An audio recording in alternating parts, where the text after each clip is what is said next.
All right, ladies and gentlemen, welcome to another episode of the Write and Unite podcast, where we unite the world through writing. Writing is a passion of ours, it's an art form, and we love it. And that's what we do for a living, or at least, well, that's what we do after our jobs for a living. I'm Yeah, joined by my co-host, always Nico Casal, who's published numerous books, well over a dozen. Nico, how are you doing today? doing well. How are you doing today, Ankit? Absolutely, I'm doing great. Things gonna be better. I know we were supposed to record yesterday. And I'm glad we ended up canceling because I was feeling pretty awful in the Mm, afternoon for some reason. I don't know why, well, but I guess I slept it off and I was okay. glad you're better now. Yeah, Good. absolutely.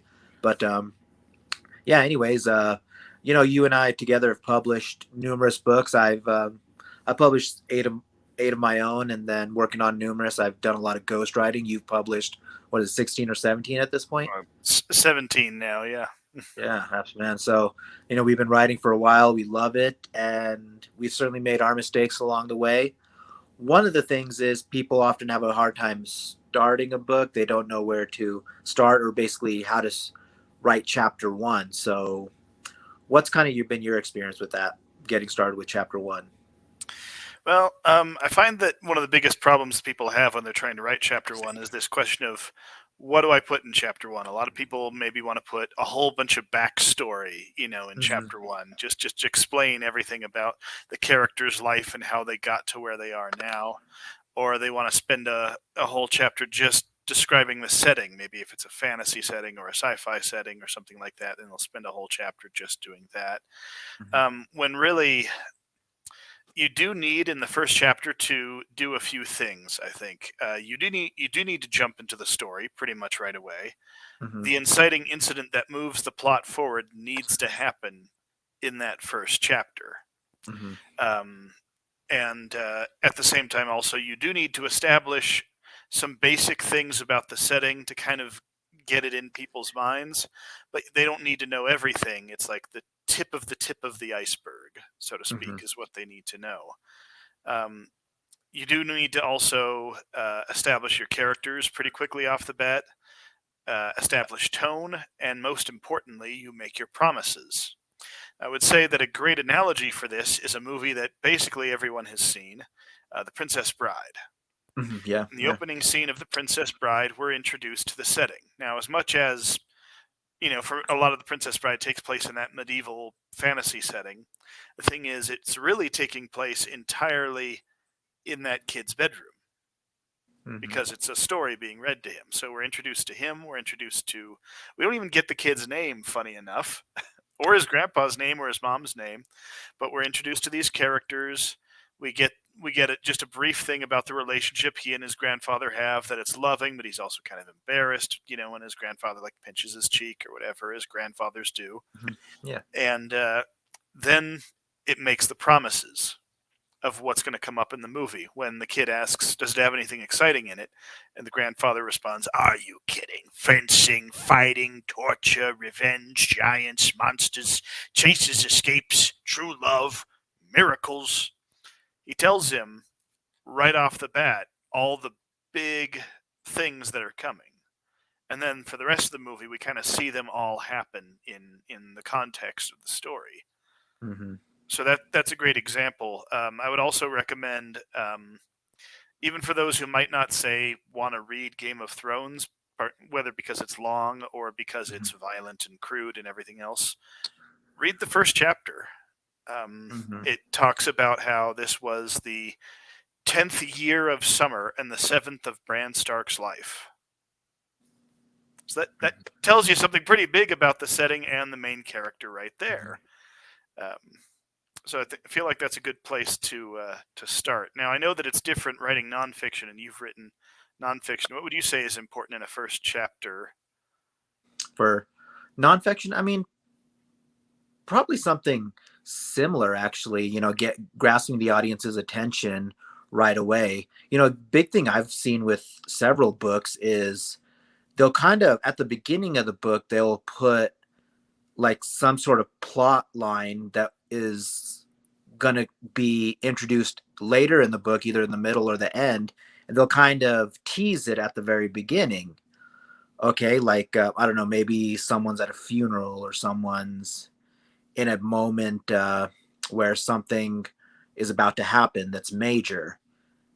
However, they don't give the full story at that time. They just show a little snippet of it, and then the rest of the story essentially gives all the details of how they ended up at that point. So I think that's a really, interesting, interesting technique. That's something I've actually started using in some of my books. I actually used it in my novel, where a certain moment in a happens in a book, but I briefly mention it at the beginning, and then you know get away from it, and then essentially start from the very beginning of the story, and then get to that point of why that's significant or what led to that point. So, I mean, I guess for not fiction or nonfiction, you could use either one. But, um, essentially, with the nonfiction story, it really depends on where, at what point in the, in the timeline you want to start. That's really important. Like, let's say you're writing a book about a certain individual. Okay, like, is it important to include their childhood? Is their childhood significant enough to include in the story, or does that not matter too much, and really the major storylines begin as a teenager? And sometimes you'll watch movies or read books, and they'll start the story, and they'll talk about when the person's an adult already, and it's kind of like, well, it was a good story, but I kind of want to know what led to him getting to that point. Just like, for example, let's talk about the Batman villain Joker, right? Mm. For years, for decades, um, we saw Joker as this evil villain, this maniac who basically has no soul, has no empathy. He's just out for evil, right? However, then we watched the movie Joker that came out a couple years ago, and we get a background on the guy, and we kind of realize, oh wow, even though we don't condone what he's doing in modern times, you're kind of like, okay, that explains a lot. We know why he's doing the things he does.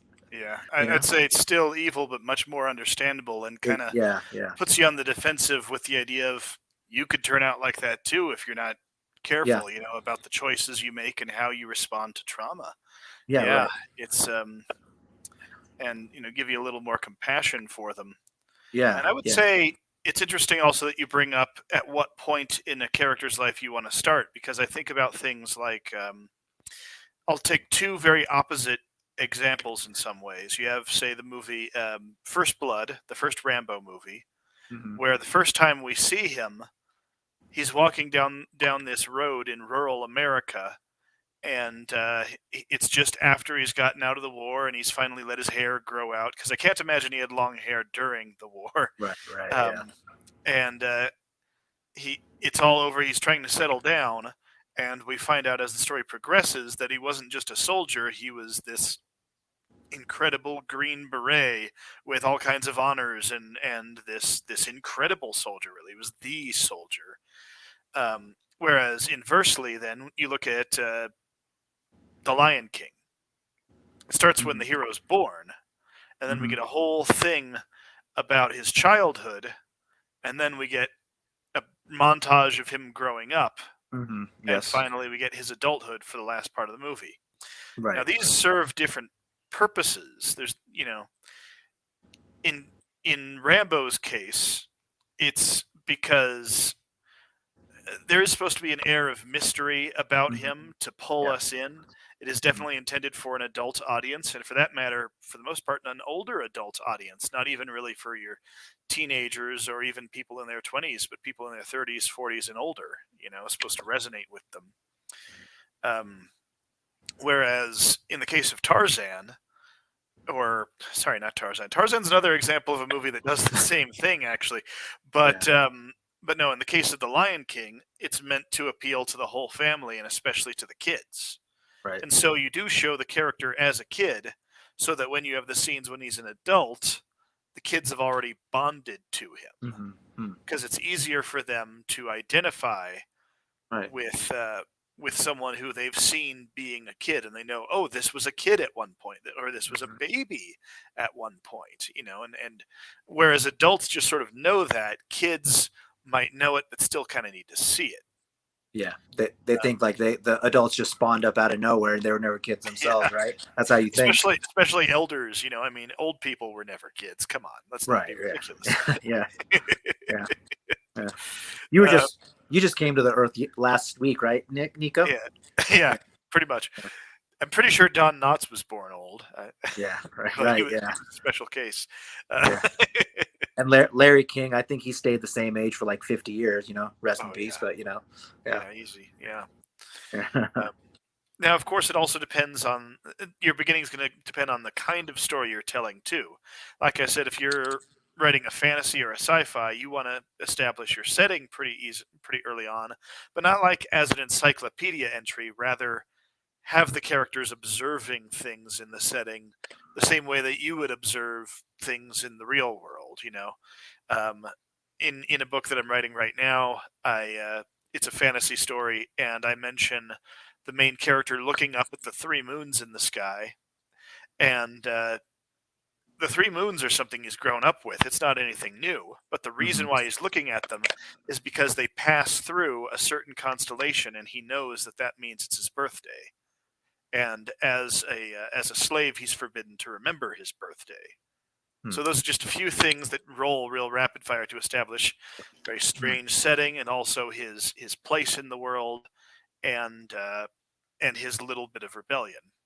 Now, at the same time, though, if you're writing a mystery, then you don't really need to do so much to establish your setting. I mean, you do a bit. A good example would be the movie Knives Out. Movie Knives Out shows us the mansion, gives Hmm. us a brief tour of it, and then shows us the dead man. A mystery should start with the crime and where the crime happened. Hmm. Okay. Um, Interesting. you can start off some with the detective getting the case. Sherlock Holmes did this pretty often, but as much as the Sherlock Holmes stories are classics and they're wonderful, at the same time, they a lot of classics wouldn't hold up today. Hmm. The first several chapters of Count of Monte Cristo just talk about Parliament. Hmm. You couldn't do that today. Yeah. Several chapters in Moby Dick are just learning about whales. You couldn't do that in a book today. In Hmm. fact, one chapter of Moby Dick is just a sermon on Jonah. It's a very good sermon on Jonah, Hmm. but again, Hmm. something you couldn't do in a book today. You Yeah. It just wouldn't hold people's attention. Yeah. Yeah. Which is a shame because I mean those are all classics, so hopefully, people can go back and read them and appreciate them. But nonetheless, so as far as talking about some of the things how you should write a first chapter, what is a way that people can essentially get started on a book? Like, there's a lot of people that want to write books. The hardest part is actually getting started. So how do you get started with chapter one, essentially?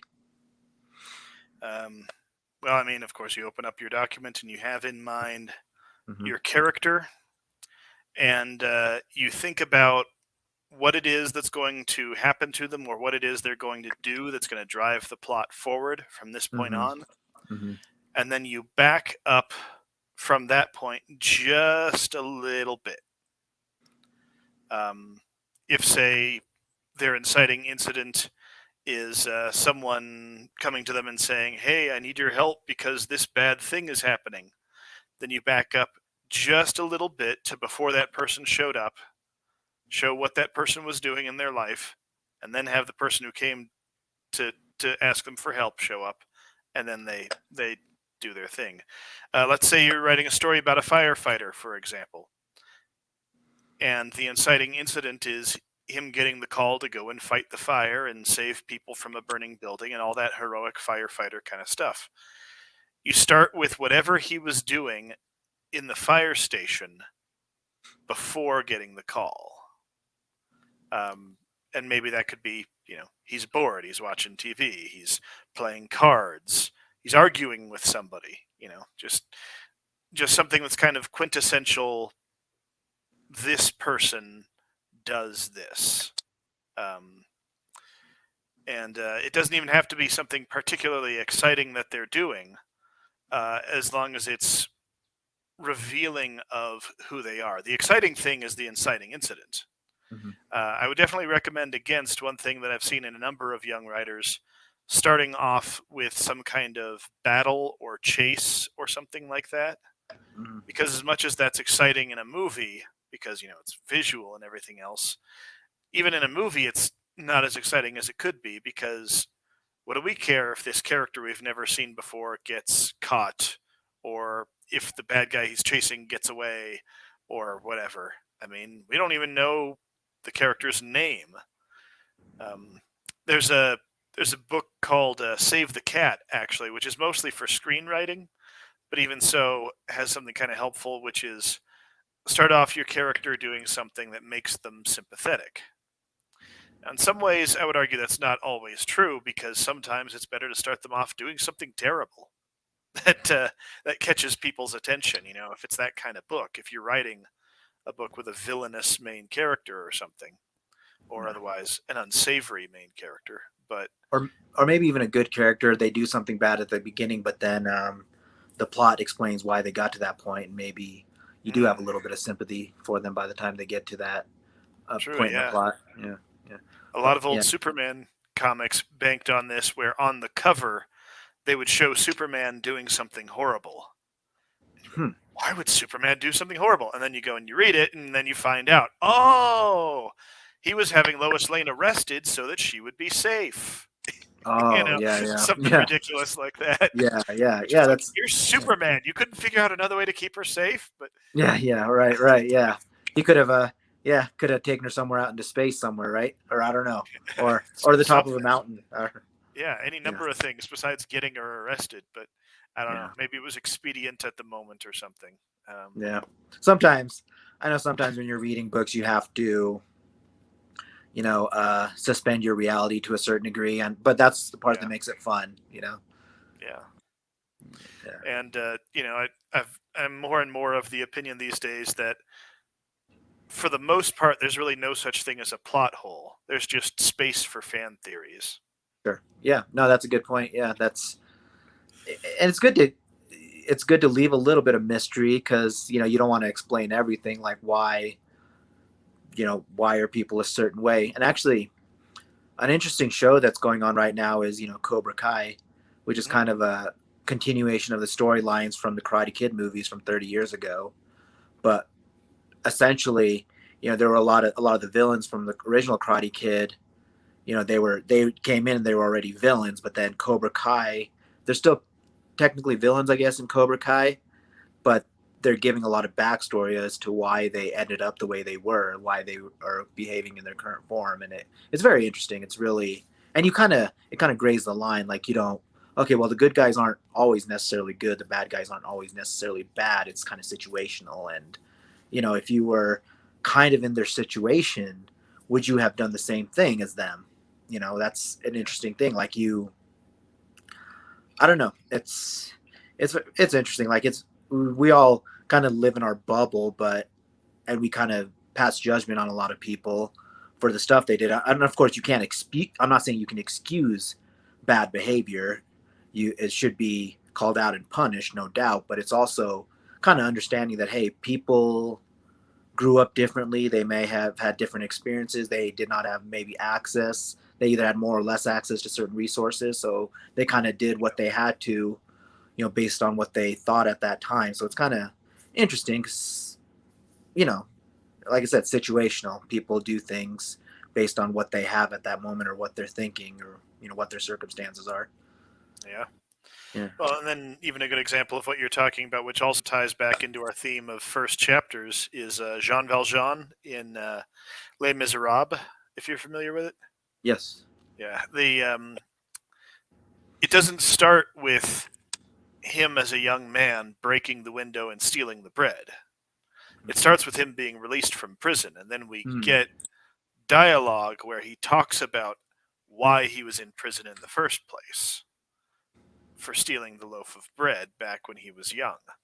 And that's interesting, even that's the case with something like Les Miserables, when you consider how much backstory they really go into in Les Yeah. Miserables, and how much explaining that book really does, and how I mean, it's so long that Jean Valjean, the hero of the story, disappears for 500 pages.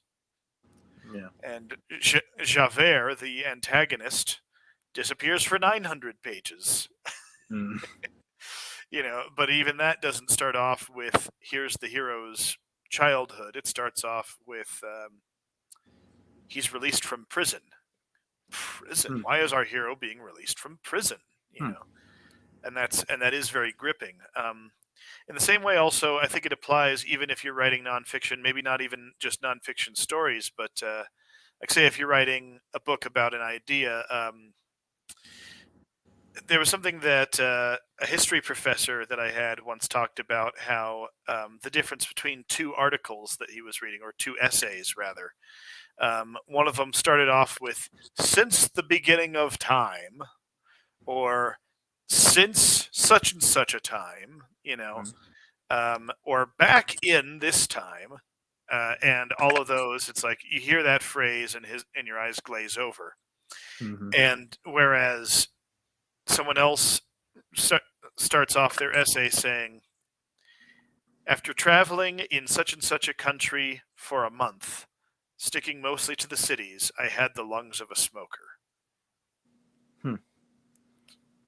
You're like, okay, wait, what's going on? Okay, and it's about the pollution in those cities in that particular country, and I forget what Mm-hmm. country it was, but Mm-hmm. that's pretty gripping right there.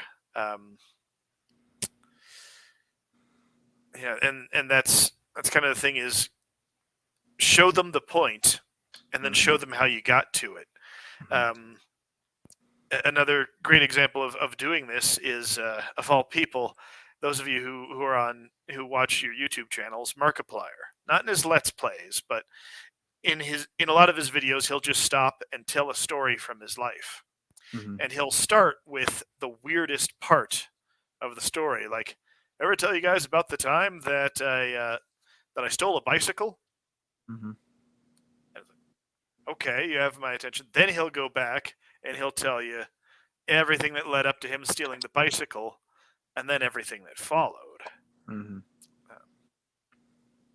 Yeah, that is very interesting for sure. Yeah, so many different ways to start a chapter one, but the main thing is get the audience's attention as soon as possible. They want to, you want them to gain interest and want to read the rest of your book essentially right after the first chapter, or actually at the beginning of the first chapter. So that's definitely a great point. Now, I mean, as far as getting started on the books, I mean, Nico and I have always said we all have a book inside of us, and a lot of times it's just putting the nose to the grindstone and just getting started.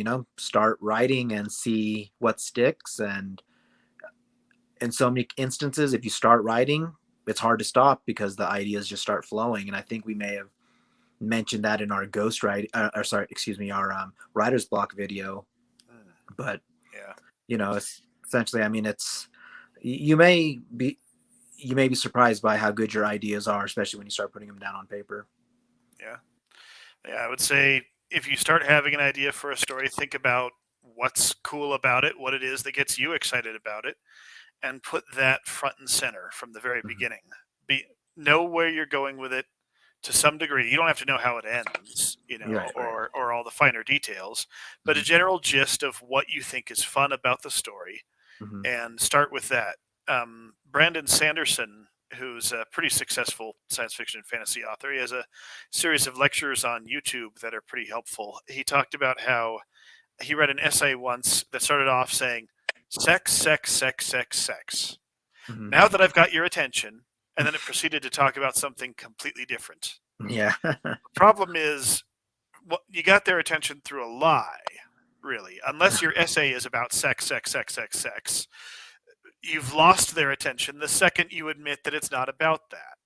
Mm-hmm. You know, it's like that's what we call clickbait. Yeah. Yeah.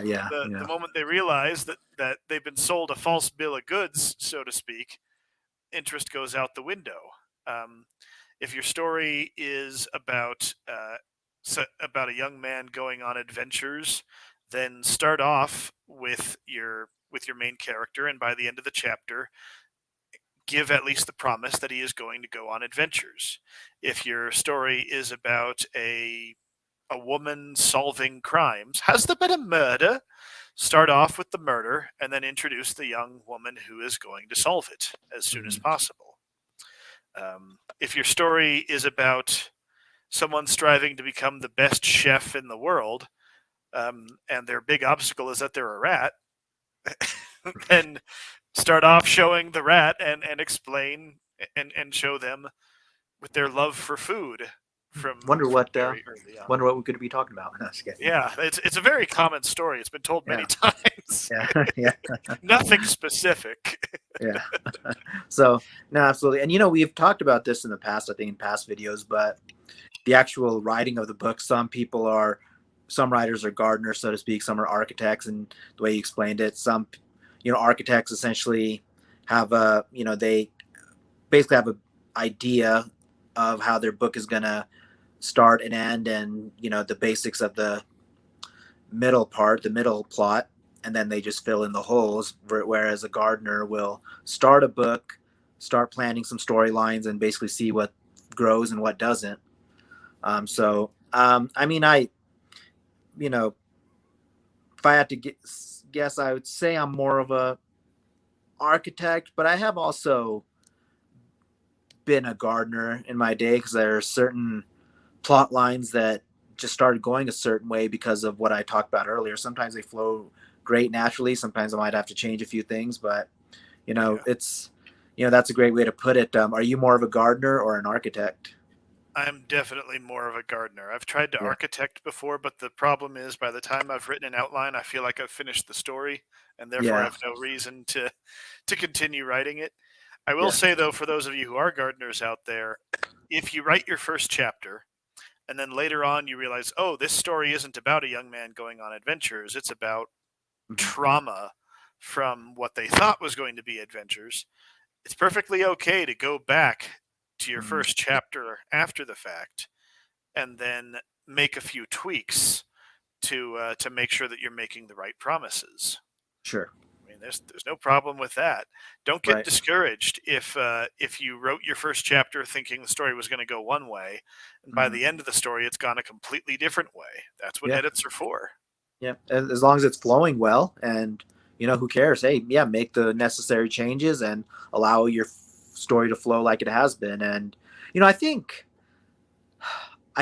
being that's a good point you make. I think being an architect writer might work better for nonfiction, because you already kind of know the facts, or hopefully you do, and then you can lay them out as you please and then fill in the holes. But either case, because I mean, with a nonfiction story, you kind of already know how it's going to end, and you kind of have to keep it somewhat real.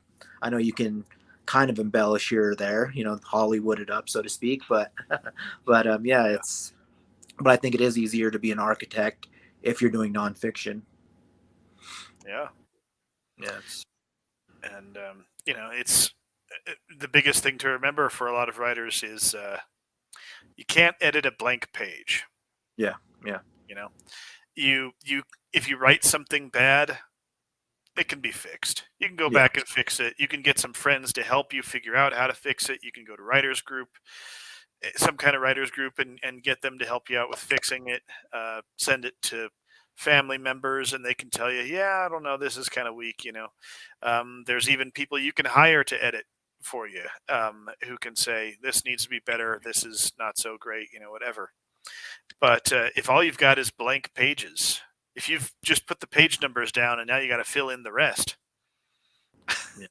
it's quite a bit harder. So that's the other big piece of advice is write even if you think what you're writing is bad.